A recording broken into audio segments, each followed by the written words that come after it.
Well, the tournament field has been set, and with the champion now crowned, I'm going to go ahead and break down all the games that were played over last week's tournament and give you a little bit of special surprise here in this episode as we wrap up the 2023-2024 Central District season. So let's go ahead and jump into the play-in game between Lincoln Trail and Kaskaskia.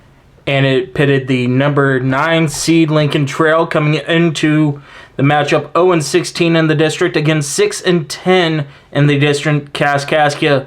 In the play-in game, it was hosted at Kaskaskia College, the only game in this region that was actually played on a campus.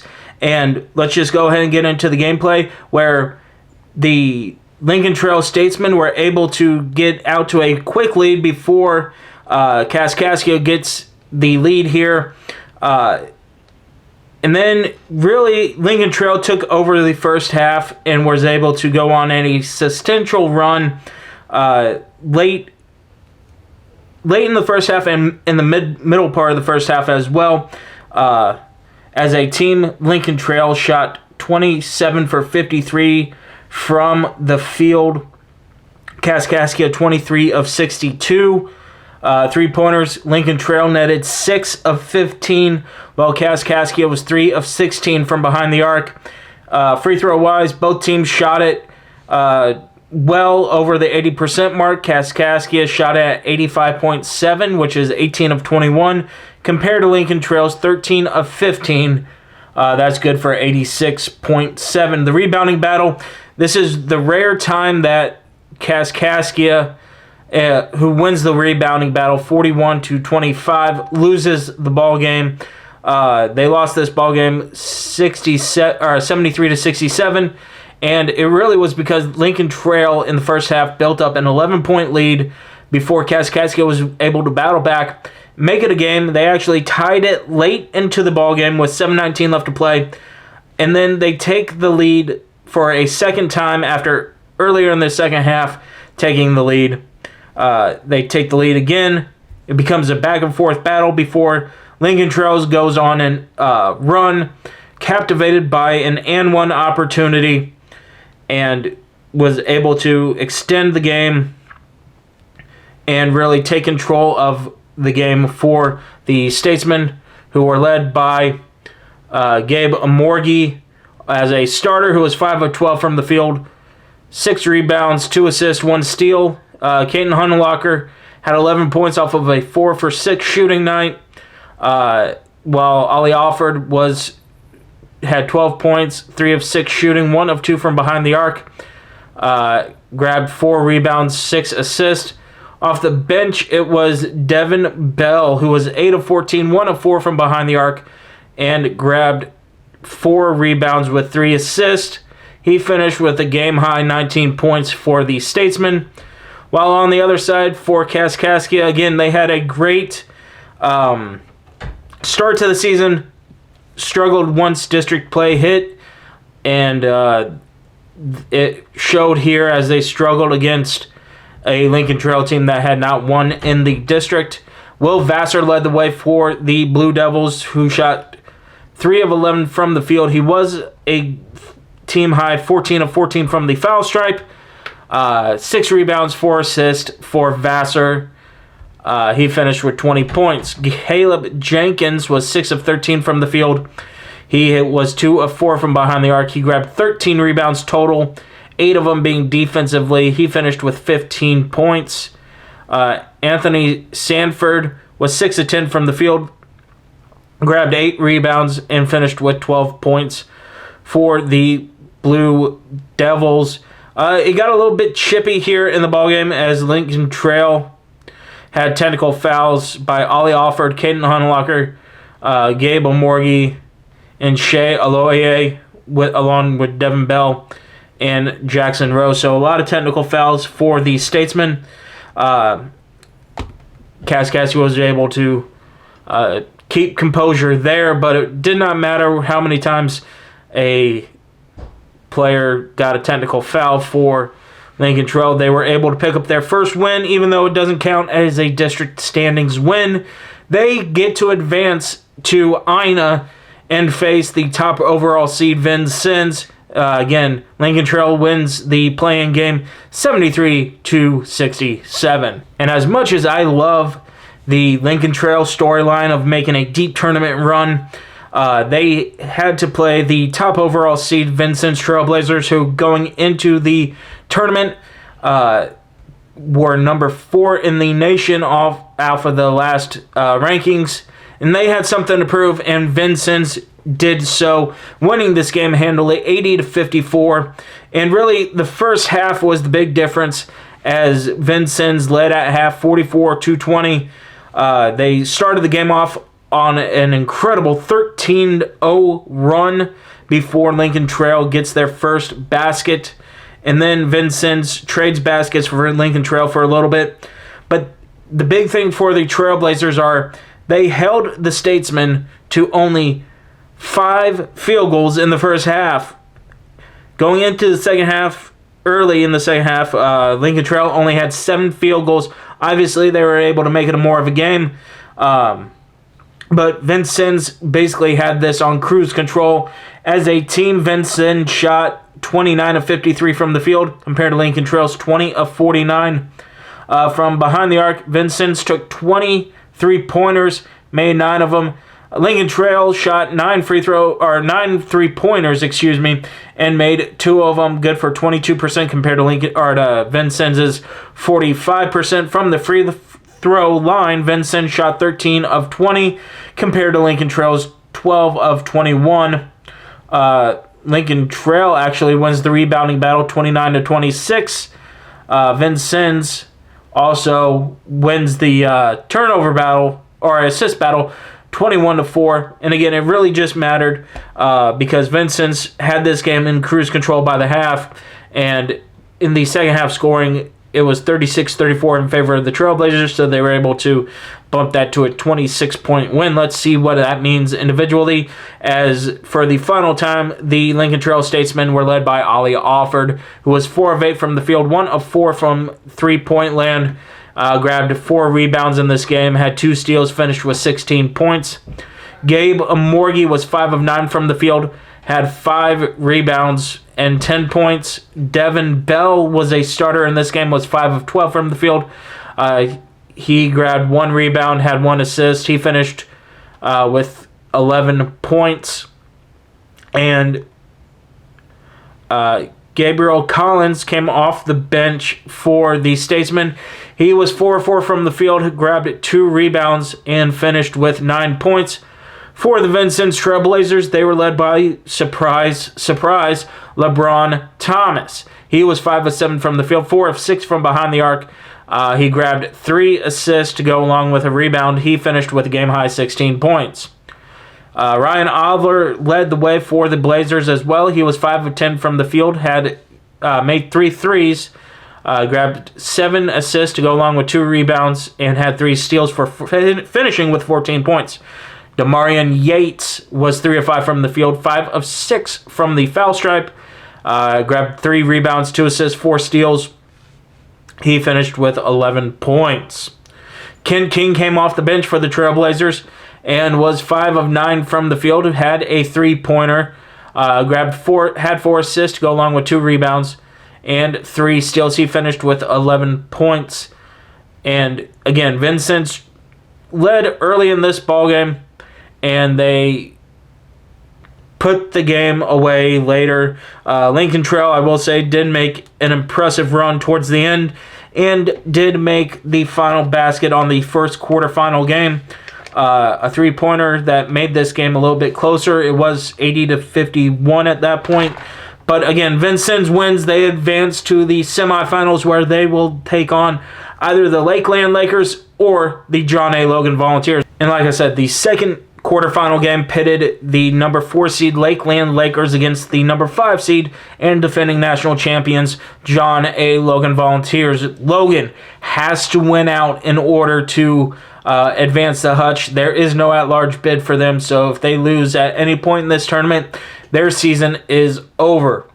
They got off to a good start, however, as they beat up on Lakeland in the first half and win this game going away 91-64.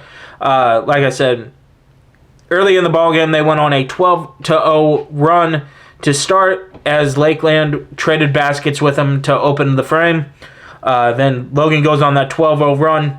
Later in the first half, they go on another run of 12 to 13 points. And that on top of Lakeland having 15 turnovers in this ball game. And really not being able to hit anything consistently led to their downfall, as in the first half, the score was 50-18. Yeah, that's always going to be tough to come back from if you're the Lakers. As a team, John A. shot 32 of 68, good for 47.1% from the floor, while Lakeland shot 22 of 63. Logan shot 25 threes, made 9 of them, while Lakeland was 3 of 12 from behind the arc. Free throw shooting-wise, both teams shot the ball quite evenly at the stripe. 29 attempts for John A., 26 for Lakeland. John A. made 18, Lakeland made 17. The Vols, however, dominated the rebounding battle, 48-33. And again, a lot of that was in the first half. Lakeland does make a run later in the second half, but once again, it just was that big hole in the first half was too much to climb out of. As, again, they lose 91-64. They were led by Tyler Chapman as a starter. He was 4 of 16 from the field, 1 of 3 from behind the arc. Had 3 assists to go along with 2 rebounds. And he fouled out in the ballgame, finishing with 11 points. He was the only starter in double figures, and really nobody was close. Aaron Davis was another one who had 5 points. But really, it was the bench that carried Lakeland, as Samuel Hinkabai led the way with 18 points for the Lakers. He was 5 of 10 from the field, 7 of 10 from the foul stripe, had 7 rebounds to go along with 4 defensive rebounds, had a blocked shot, and a turnover. He finished, like I said, with 18. And Sean Nikonovic finished with 12 points. He was 5 of 12 from the field. Did not make a 3-point attempt, and that was really big because in the 2 games against Logan in the regular season, Nikonovic was the Logan volunteer killer, as he averaged 24 points per game, and he finishes with 12 here. Really couldn't get anything going.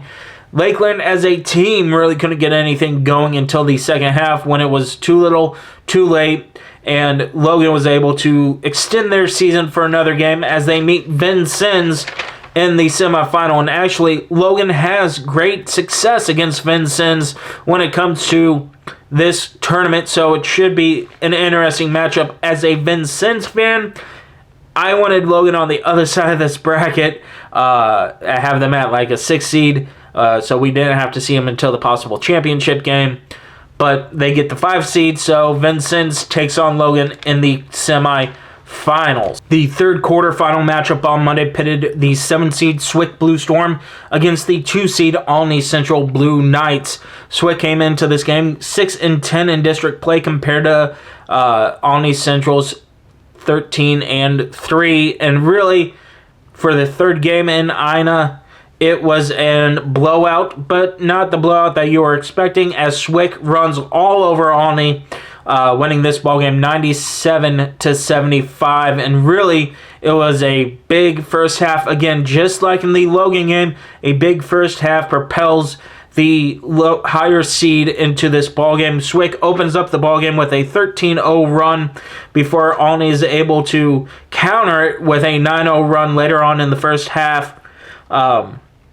And really, it was this run that kept Olney in the ballgame. They cut it to as low as 4 before Swick goes on another run to extend the lead out, and then Olney goes pretty quiet shooting-wise. They had a little bit of turnover battle that they had to fight against.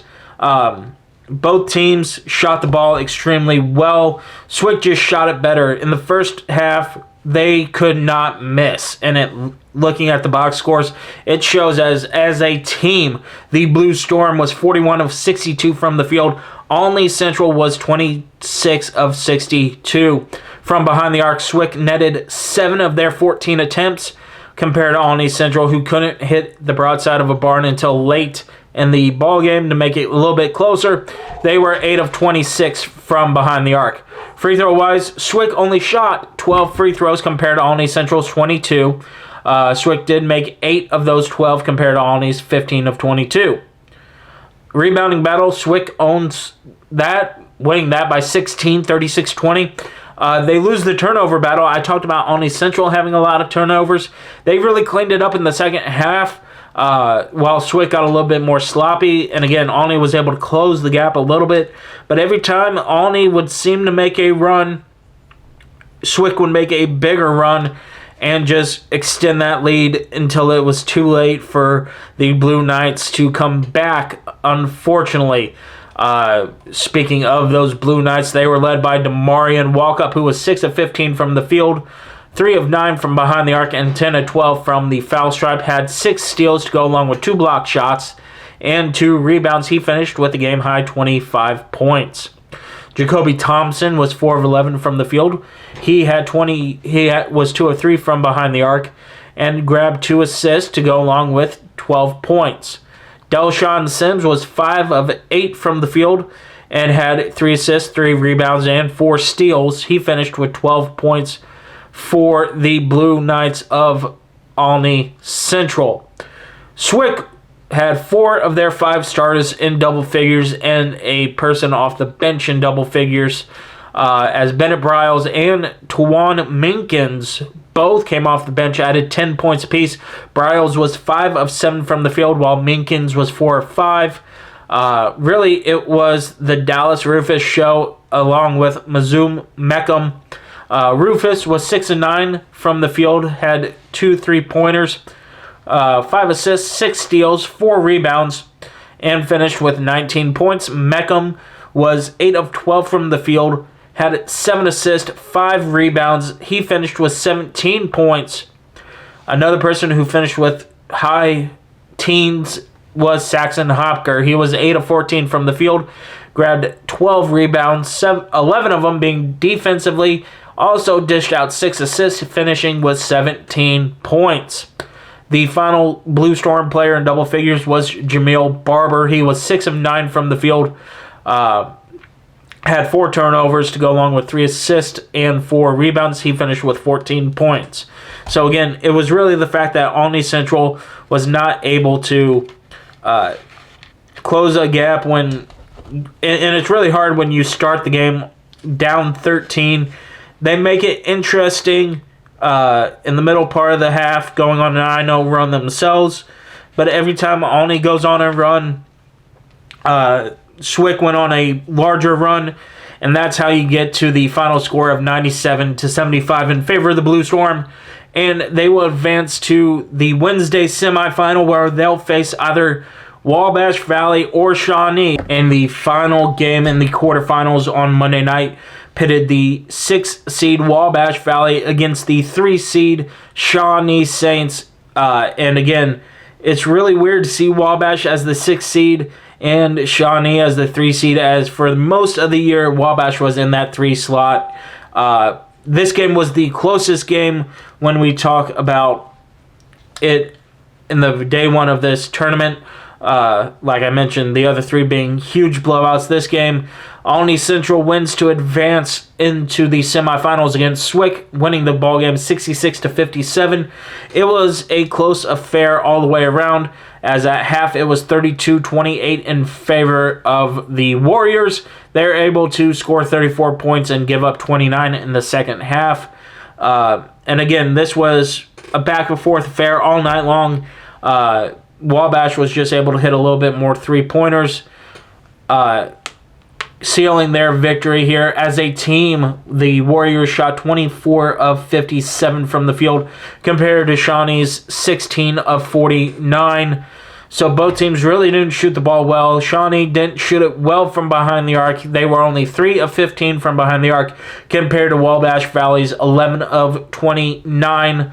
Free throw wise, Shawnee lived at the stripe. They were 22 of 27 compared to Wabash Valley's 7 of 10. Rebounding wise, Wabash Valley surprisingly wins this battle 33-27 and barely loses the turnover battle at 14-13. And again, like I said, it really didn't surprise me. These two teams were evenly matched going into the tournament. Both teams looking to put up an amazing, or to cap off an amazing season. Wabash was able to execute just a little bit better. As for the Warriors, they were led by Androne Sprinkles, who was 7-11 from the field, 4 of 7 from behind the arc. Had 7 assists to go along with 7 rebounds, finishing with 20 points. Lucas Henderson came off the bench for the Warriors, was 6 of 12 shooting, 5 of 7 from deep. Had 9 rebounds, 2 assists, finished with 19 points.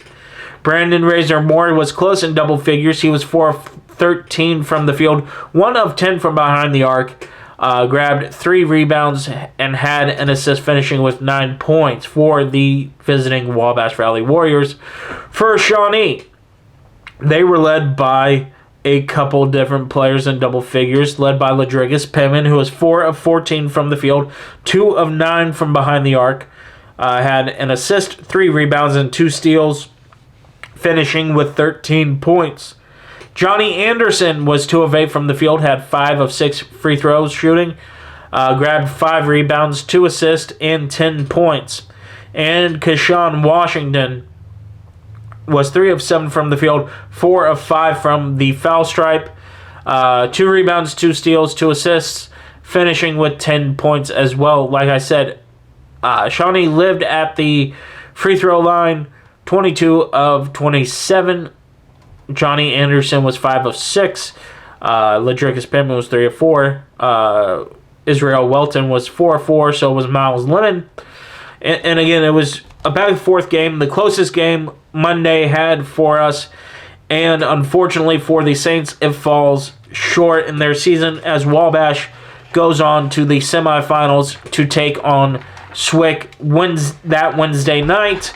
And let's go ahead and jump into the Wednesday matchups between Vincennes, Logan, Swick, and Wabash Valley. Those are your final 4 teams in the district. Let's jump into the first semifinal, pitting the number 1 seed Vincennes against the number 5 seed John A. Logan. The first semifinal pitted the 1 seed Vincennes Trailblazers against the 5 seed John A. Logan Volunteers.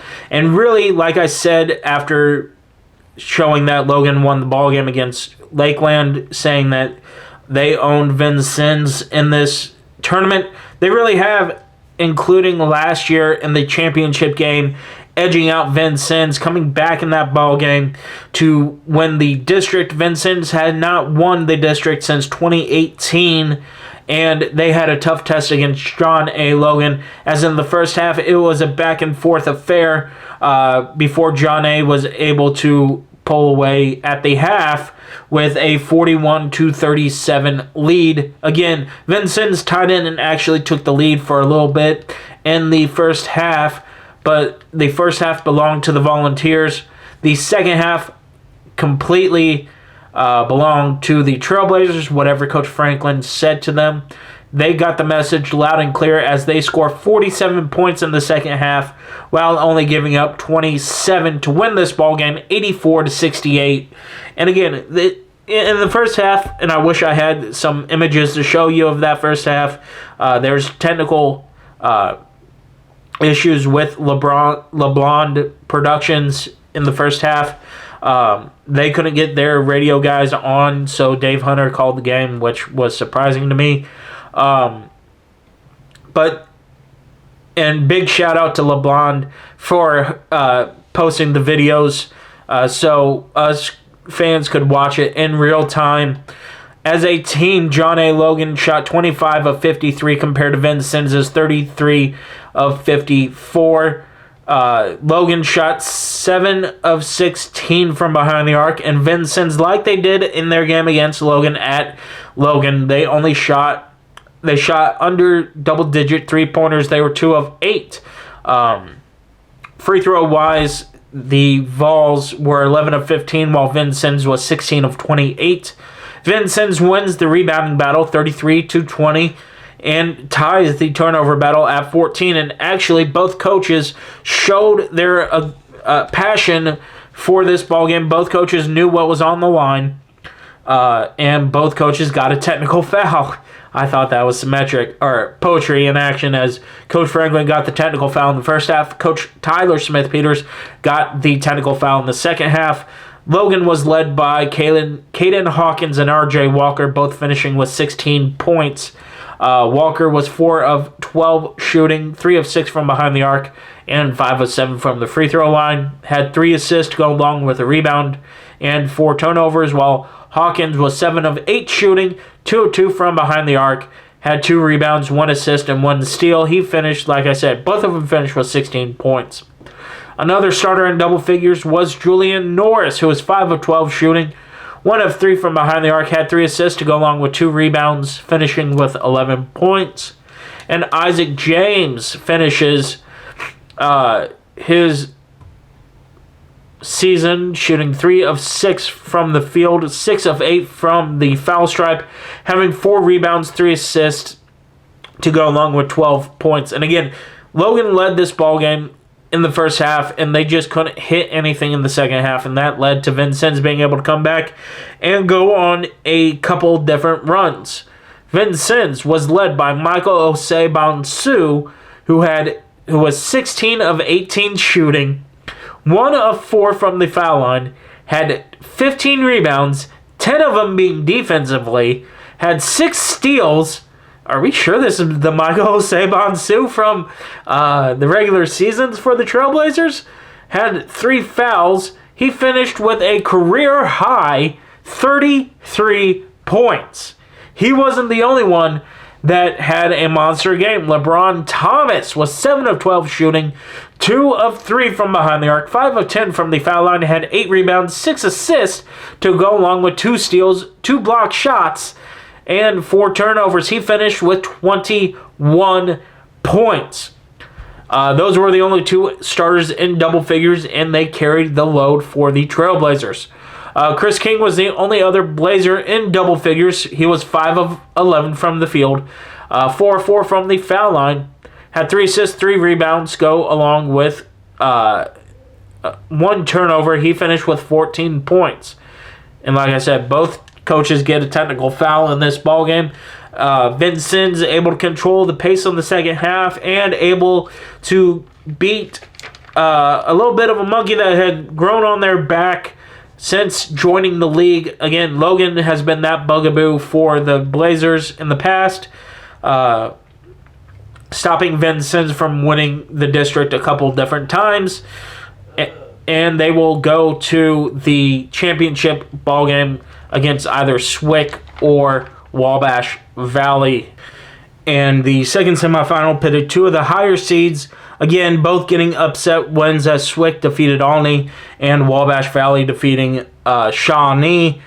In the semifinal to bring up the 7th seed, Swick Blue Storm against the 6th seed, Wabash Valley Warriors. Wabash actually wore black in this ballgame, despite being the lower seed. I don't know if they stayed in Ina and only packed black for that reason, but it was a back-and-forth affair in the first half as both teams were feeling each other out. Both teams really did not shoot the ball incredibly well, but Wabash does lead 27-21 at the end of the first half, and really it was a close ball game right up until about the 7-minute mark in the ball game when Wabash goes on a huge run to really extend this ball game out, and they win the ball game 74-47. Again, Wabash was just really able to control the second half, but it was really close as every time Wabash would score a basket in the first 12 minutes or so, Swick would answer with a basket of their own. It wasn't really until that 7-minute mark where Swick could not hit a shot, had a lot of turnovers. And Wabash was able to start hitting their three-pointers. They were 8 of 24 from behind the arc, 30 of 69 overall shooting-wise. They were only shot 8 free throws, and they made 6 of them. Had 35 rebounds, 15 assists, and 9 turnovers. Unfortunately, I don't have any stats from Swick, so let's go ahead and look into that recap as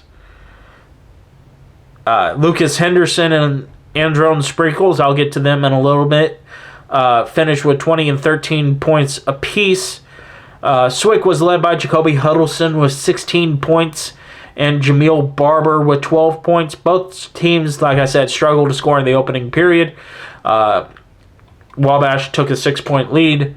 Thank you, Dave Hunter, for that breakdown. Again, if you look at, and again, all these games are on LeBron Productions on YouTube. I'll post a link to them in the card and down below. So if you want to watch those games, I recommend it.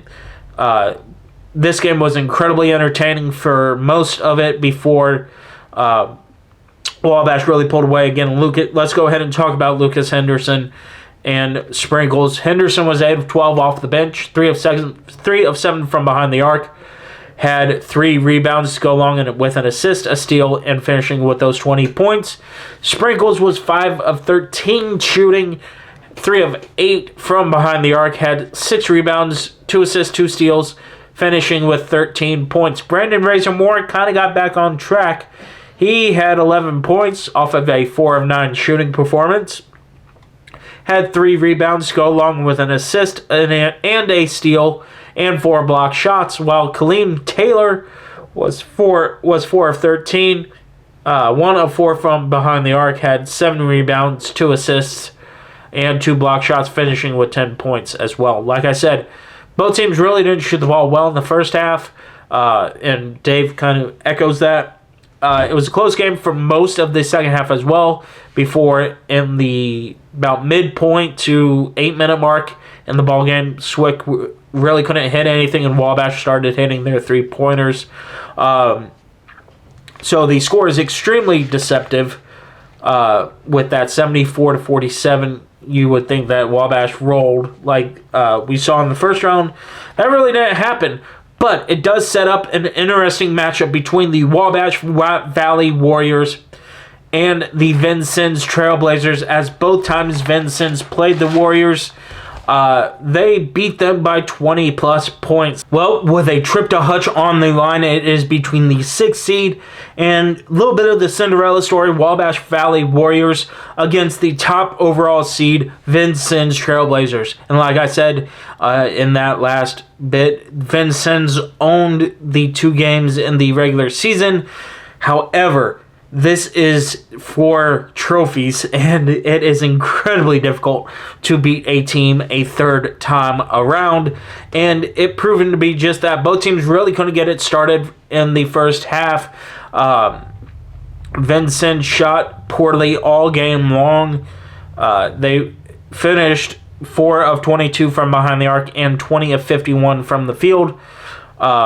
They survived off of the free throw line, having 41 attempts and making 29 of them.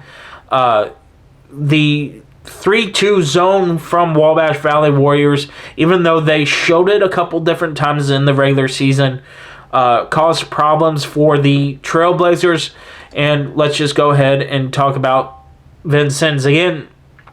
Vincennes is actually able to win this ballgame after being tied at 29, 73-67, becoming your champions. Unfortunately, I don't have individual scoring for Wabash Valley Warriors, but let's go ahead and see what Coach Franklin said. This is from the Vincennes Sun commercial. It wasn't pretty. Kudos to Wabash Valley. They played hard and had a good idea of what they wanted to do. They out-executed us. They got us one-on-one situations, and we didn't move our feet well. We reverted back a little with the way we attacked the zone, froze a little, and that will be discussed. Forced us to make outside shots, and we didn't make any. Again, like I said, in the 2 games in the regular season, Wabash was not able to do that. However, it was another story in the championship game, again, with hardware on the line. And again, on top of that as well, it was really hard for Vincennes to beat a team a third time. It always is in those situations. You have so much tape on each other, it's hard to really change anything out. It really does come down to execution. Like Coach said in that quote from the Sun commercial. But individual scoring for Vincennes, they were led by Michael Osei-Bonsu, who, while he didn't put up 31 points, he put up 17. He was 6-9 from the field, made 5 free throws and had 9 attempts, grabbed 14 rebounds, finishing with 17 points. Ryan Oliver was close behind him. He was 4 of 7 from the field, 2 of 5 from behind the arc, 5 of 8 from the foul stripe.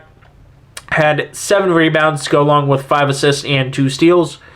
LeBron Thomas was 2 of 9, 1 of 5 from behind the arc. Had 5 assists and 2 rebounds, finishing with 8 points. Chris King came off the bench, as he has most of the season.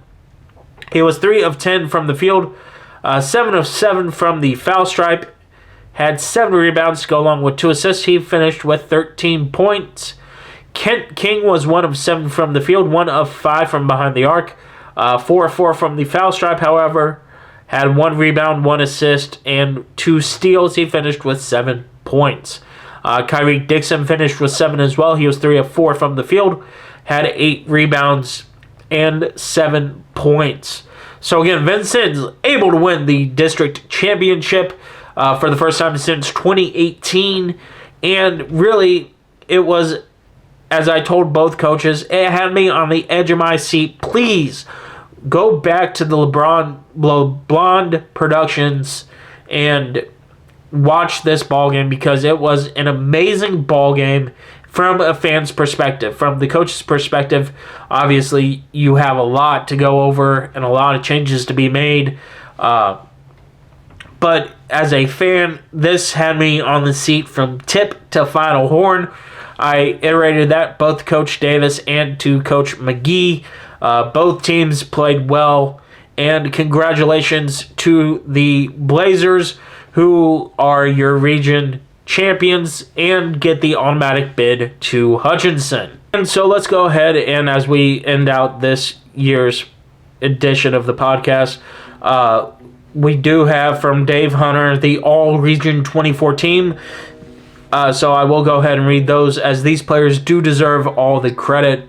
They are the reason I was able to sit down and watch these games. They are the reason that we even have basketball to talk about. Player of the year in the regular season was Demarion Walkup, sophomore out of Olney Central. He averaged 18.7 points per game. Also on the all-region team was LeBron Thomas out of Vincennes, Michael Osei-Bonsu out of Vincennes, Julian Norris from John A. Logan, Sean Dekonovich from Lakeland, Brandon Razor Moore from Wabash Valley, Johnny Anderson from Shawnee, Elliot Londas from Logan, Jacoby Thompson from Olney Central, Ladricus Pittman from Shawnee, Saxon Hopker from Swick, JT Thomas from Olney Central, Caleb Jenkins from Kaskaskia, Will Vassar from Kaskaskia, Tyler Chapman from Lakeland, and Chris King from Vincennes. So out of this, Demarion Walkup, Michael, Brandon Razor Moore, Elliot Londas, Jacoby Thompson, Saxon Hopker, JT Thomas, Caleb Jenkins, Tyler Chapman, and Chris King are all sophomores. So for the freshmen on this list, it is a target on your back a little bit. I will say the player of the tournament, however, did go to Michael Osei-Bonsu. Again, well-deserved, Michael. You had an amazing semifinal game, had an amazing championship ball game, and well-deserved on the player of the year, player of the tournament, and Coach Franklin won Coach of the Tournament. No surprise there. That normally does go to the champion. So again, Vincennes gets the automatic ticket to Hutchinson, and that was actually released on Sunday, where they will be the number 4 seed overall, and they await the winner of the Odessa Trinidad State game. They will play the winner of that ball game on Tuesday, March 26th. It will be the 13th game of the tournament. The tournament begins Sunday this year instead of Monday, and it is, again, you have 23 games in this week's span, single elimination, 24 teams in one location.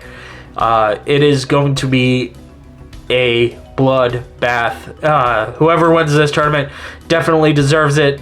Hopefully it is Vincennes out of the Central District, but they have to, after that game, they would have to probably face Indian Hills, who they lost to earlier in this year. However, they did beat them as well. And then the top half of their portion of the bracket, Northwest Florida State, who they lost to in the Elite Eight last year, and the number 1 seed Barton out of Kansas. So top overall seed, the 8th seed that you lose to in the Elite Eight, yourself as the 4 seed, and Indian Hills, a team that you lost to in January as the 5 seed. Definitely a tough draw for Vincennes. On the other side of the bracket, and I'll get deeper into these teams in my next video. It won't be a part of the podcast, but it will be a video up on this channel. South Plains, Triton, Salt Lake, and Chipola are your other teams that get buys in this tournament. The tournament starts on March 24th. You can view the entire tournament on ESPN Plus if you are a subscriber there. If not, I believe you can still purchase the first 2 rounds on NJCAA's website. Check their website for clarification. But that will do it for this year's edition of the Central District podcast. I appreciate, once again, all the coaches that were able to make time and come on. And congratulations to Vincennes once again for winning the district championship.